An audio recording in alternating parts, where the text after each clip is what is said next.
So the county council, it's going to have it in front of them again today. We think that we've answered all of their questions, and we hope that we will be passing it tonight. And again, as I said, that's one other thing off of our plate. But there's some, a lot of good things in there. We've got a great, plan for our deputies. A great FOP agreement. We've got some great capital projects in there. And so I'm really, record investment in education and even just in public safety, not just our sheriff's office, but really across the board. We're looking to bring our deputies to 70,000. We're looking to bring our correctional officers to 50,000. So these are going to be big selling points, so we're really happy about that. We have a 5% COLA for the majority of our employees.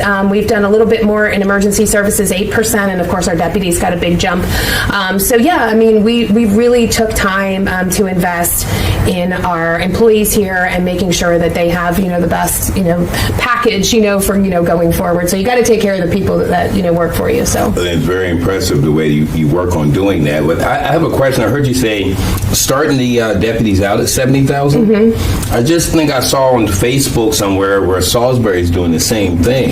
Yeah, it's kind of funny. For weeks and weeks we kept hearing on how that was such a smack in the face and how we would ever be able to pay them that amount of money. And Salisbury didn't have the money. And, we kept hearing, back and forth on a lot of things. And then all of a sudden they're paying their police officer $71,000 actually. Starting. Yeah. So, I know that they have to retain, but it is kind of frustrating to keep hearing, we don't have money, you need to pay us money, you need to do this, we don't have it. And then all of a sudden it's like, okay, well, here we are, we're paying it. So it's either you have it or you don't have it, you know what I mean? And so here we are, already, I won't even say already behind because our deputies are getting a very good deal right now.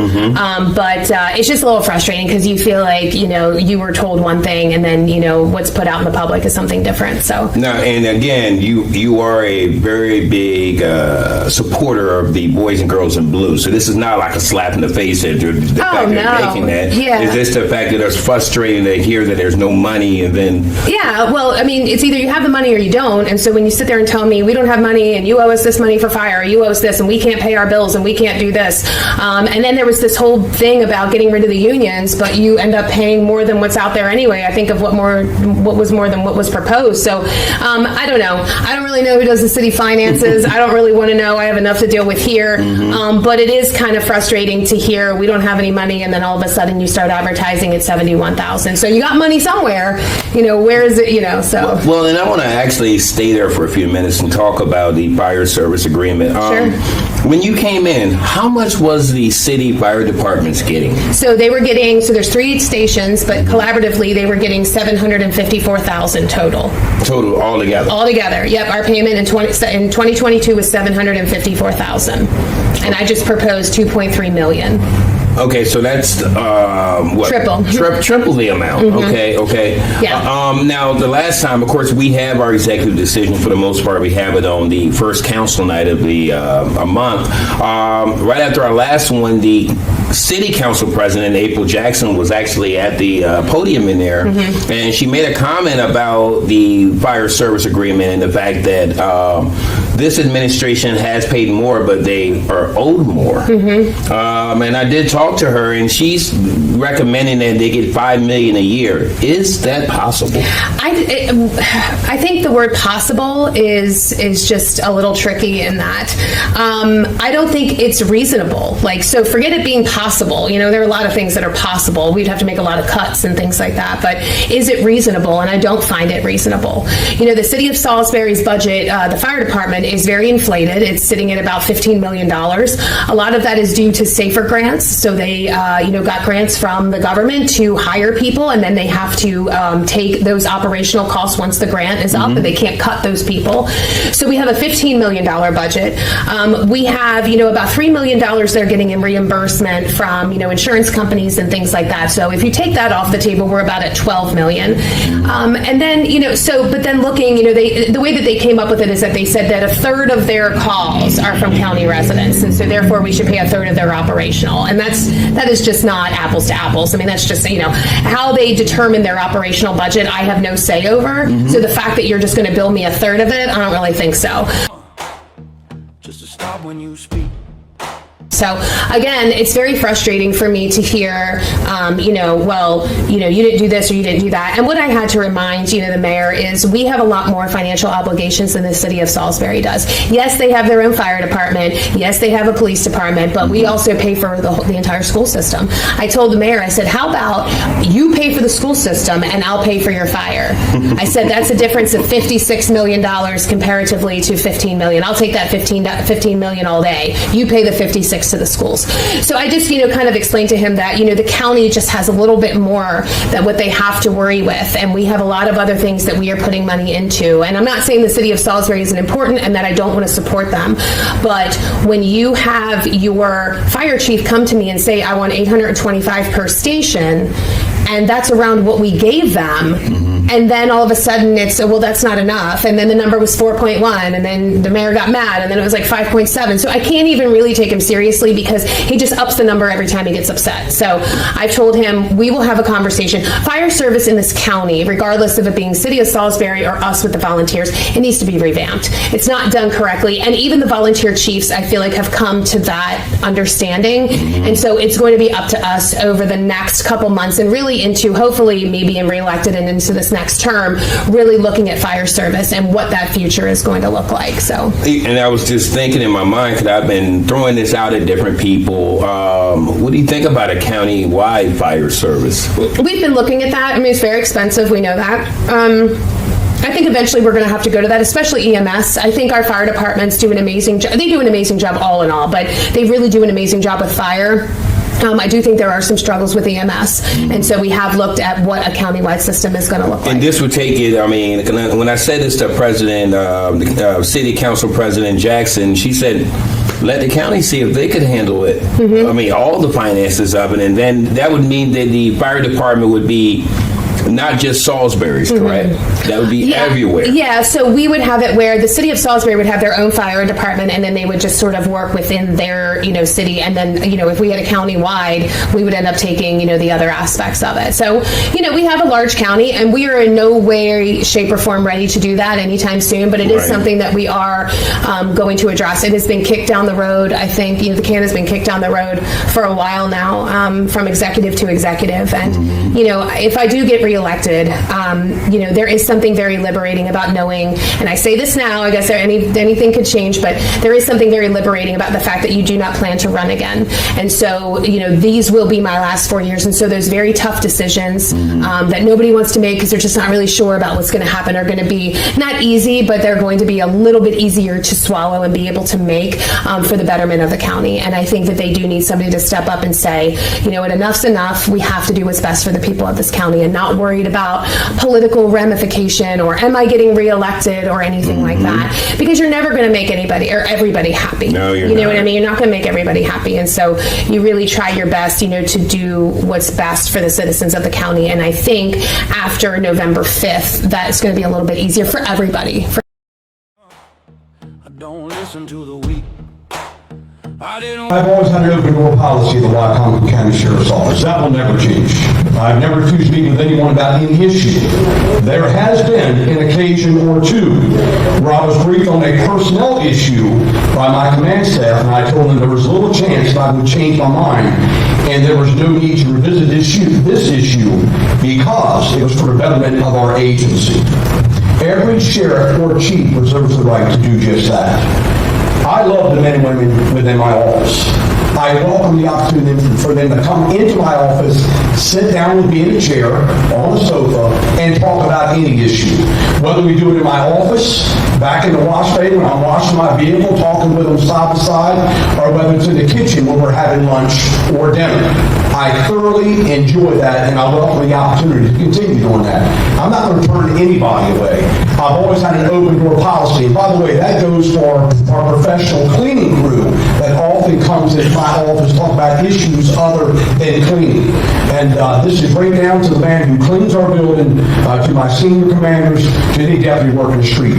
I treasure those opportunities to meet with my men and women one-on-one, and I always have.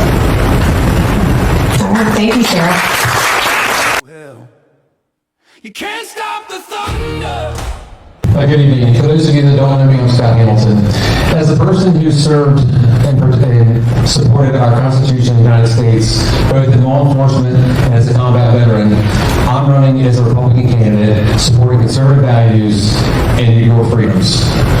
I spent 21 years inside the sheriff's office, and at the same time, I did over 2 decades in the United States military. First as a Marine in the enlisted ranks, and later as an officer in the Army National Guard. But before the titles and uniforms, I was just a kid who was raised on a chicken farm in Sussex County, not far from here. I learned the value of hard work, respect, honor, and supporting your neighbors. A few months after graduating high school, I was standing on the yellow footprints of Parris Island for Marine Corps boot camp. Because from an early age, I knew that I wanted to serve. Now my family is rooted in service. My wife, who has stood beside me for the last 22 years, is also committed to public service and law enforcement.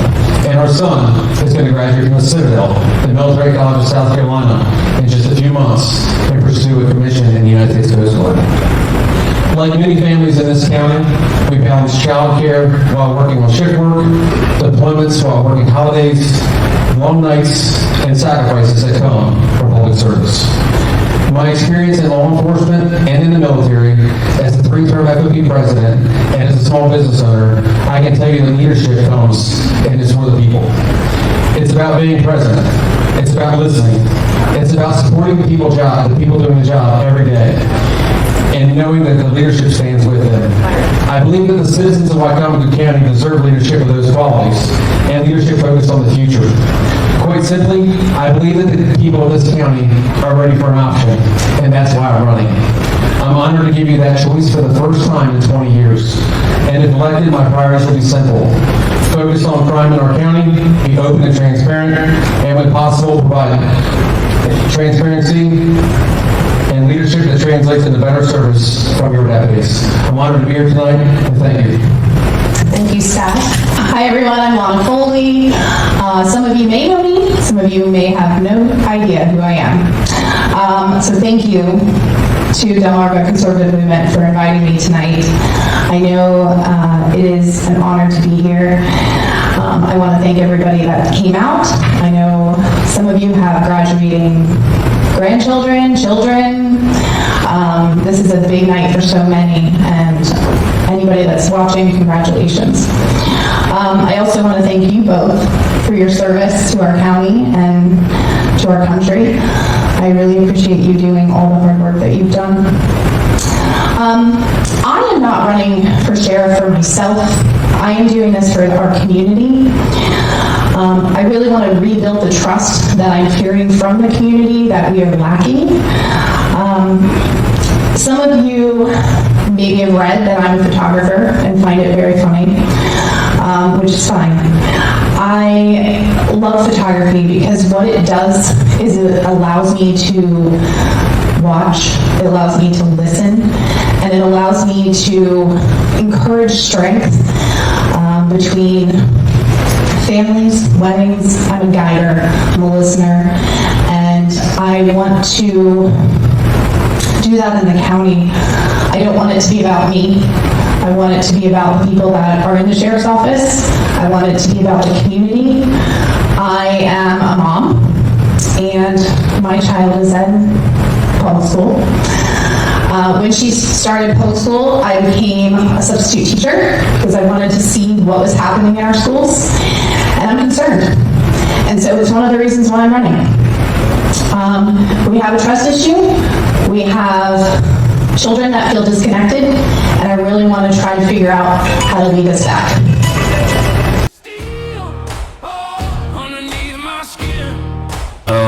So what I noticed was Lewis talked primarily about the past, about his record, about where we've been, and just wanted to carry that forward in the future.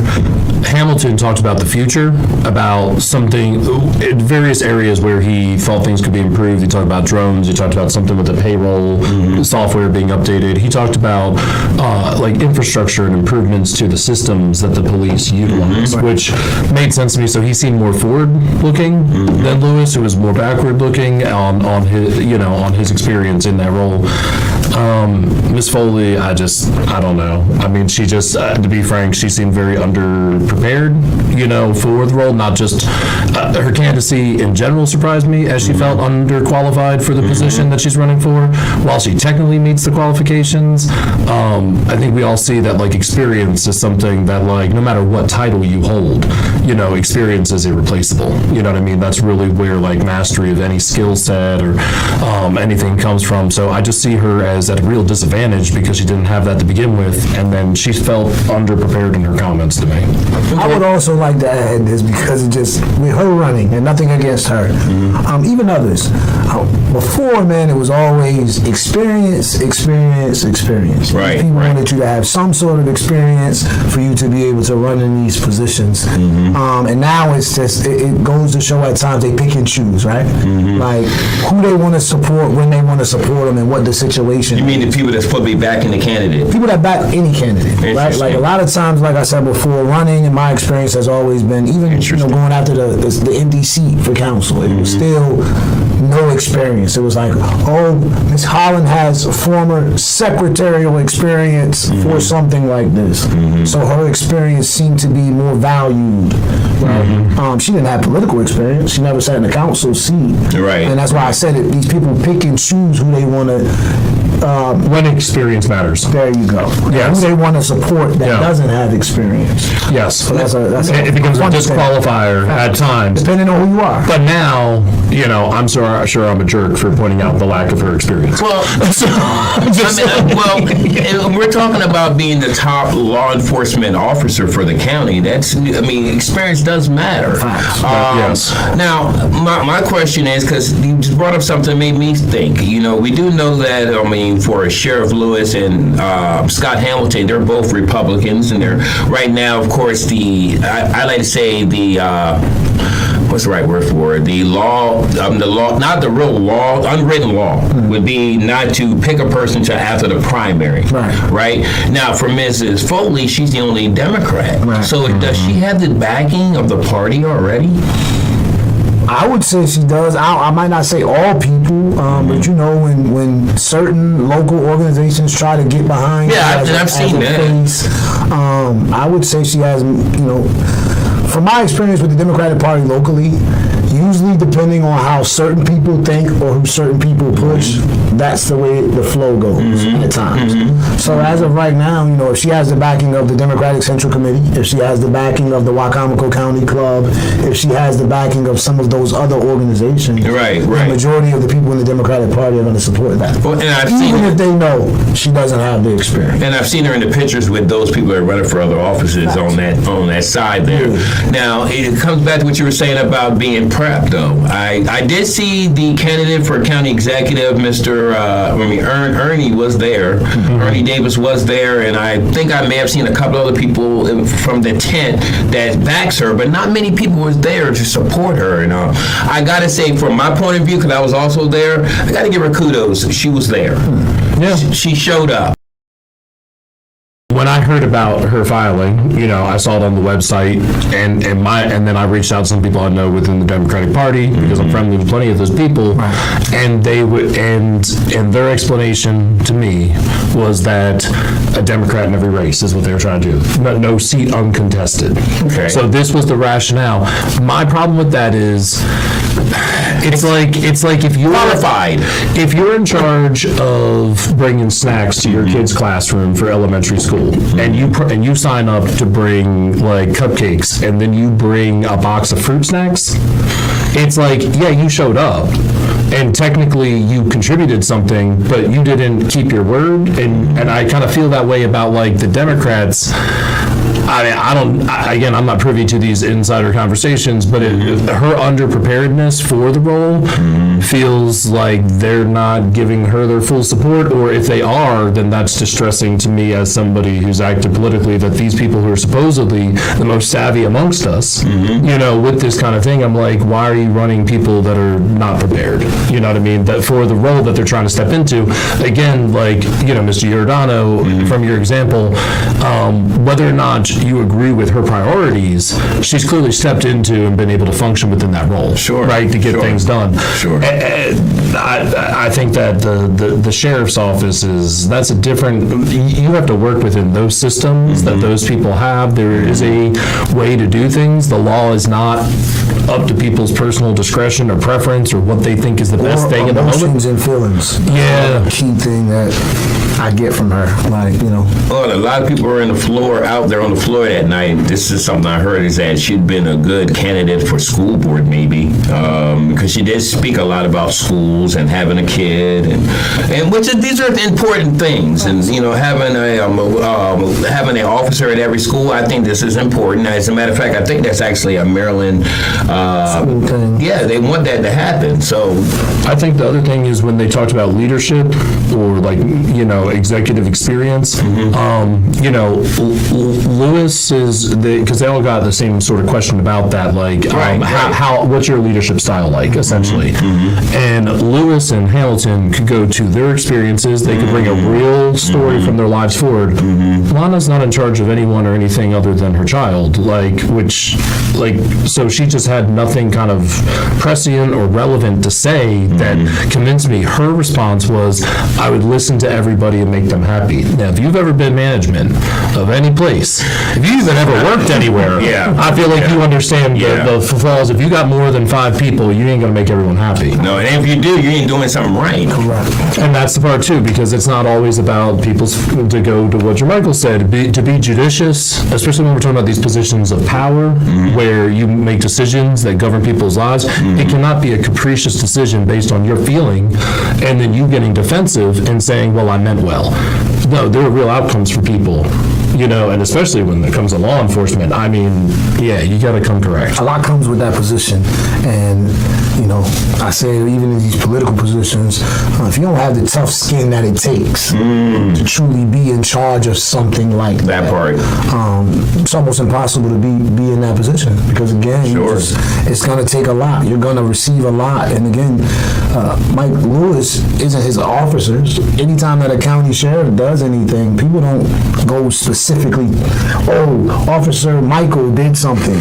It's automatically Mike Lewis and the county sheriffs. You get what I'm saying? Yes. Some people may not be able to handle always that they're thrown in to those type of tough situations and conversations. Well, let me ask you this about with Mr. Hamilton. He has worked with in the city. He has worked with collective bargaining and things like that. How do you think he fared during that? I think he was, like you said, he was well prepared.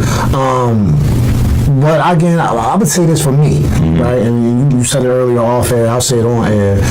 Even with our council people, man, I just get sick and tired of AI created things, right? It's not genuine, it's not original.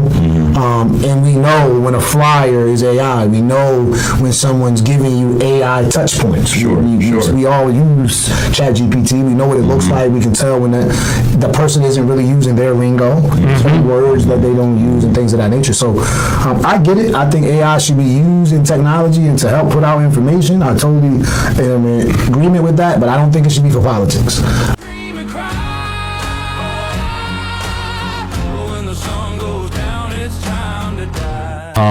So one of the things that I've just been noticing is ever since Angela Blake, they had the restructuring of the council to where she's no longer president, she has been consistently, this is a person who sat on the council for like 7 years, really not really saying much. Then when she got into the president position, she couldn't conduct the meeting. She didn't know the rules of order after 7 years of observing it. And then, and we move through the meetings now. April knows how to run a meeting, which is the duties of the president. It's not to be in charge of everything and everyone and tell them what to do. It's to run that meeting well. And to keep order. So what she's been doing since she hasn't been president is she still wants to, I guess, people know that she's there now, even though she was very quiet before for a long time. Now the most recent thing is she voted against paying the lawyer for the city. So there's an so basically you have a general fund that taxpayer money goes into, and when they do the budget, it's like the mayor sets a budget item and the council approves. So any kind of budget amendment takes council approval, right? And that's just the standard form. Right. In general, they don't need to if there was something wrong, that's why that check and balance is there. But in this case, we have an outstanding invoice to pay the law firm that in the city service. They already did the service, and the city charter requires, in order for them to have a meeting, for them to have legal counsel. Right. So they have to have that lawyer. That's not a choice. So she voted against paying for the money to be moved from the general fund to the legal fund because she wanted to see invoices. Well, the money was to pay an outstanding invoice for that law firm, but also to put enough money in the fund for the rest of the year so that they can be paid for future invoices. Did she give a reason why she needed to see these invoices? And she just claimed that she was being, I guess, a good financial steward, right? But the rationale of give me an invoice for a bill that hasn't come due in October, that's not how it works. Right. So it was just kind of a disingenuous, it either is a sign of her ignorance or a sign of her bad faith attempt to obstruct. So it's like, do you not know your job, Miss Blake? Or is it that you're just bad at it? Which, pick one. Now, has there been a track record of her, stopping payments and stuff and going back and asking for invoices, or just something that just started after she's got the reorganization? Since the reorganization, there's been a lot more nays from her. That's what I'm and she voted against moving the budget forward. I get the union vote. I'm not saying that this person can never vote no for anything, but there's a pattern emerging in which there's just standard city business, and then there's this grandstanding of like, something's wrong here, or we should look at this. And it's like, if you look at it, it is moving money from the general fund to the legal fund to pay a lawyer that the city charter says you have to have. Have to have. It's not anybody's choice. So you could talk about, we need a new law firm, but at no point in there, if you're dissatisfied with the service, which I've never heard any complaint about Ms. Boucher within those chambers. Right. But in the service that law firm is providing. But if there were, that's not a reason not to pay those people. That's not how you address those problems. If the service has already been rendered, then payment is due. It's due. And as the government, you don't want to be defaulting on your payments with no organization. Right? It doesn't matter. Nonprofit, business, government, you should be paying people when they do work. I didn't call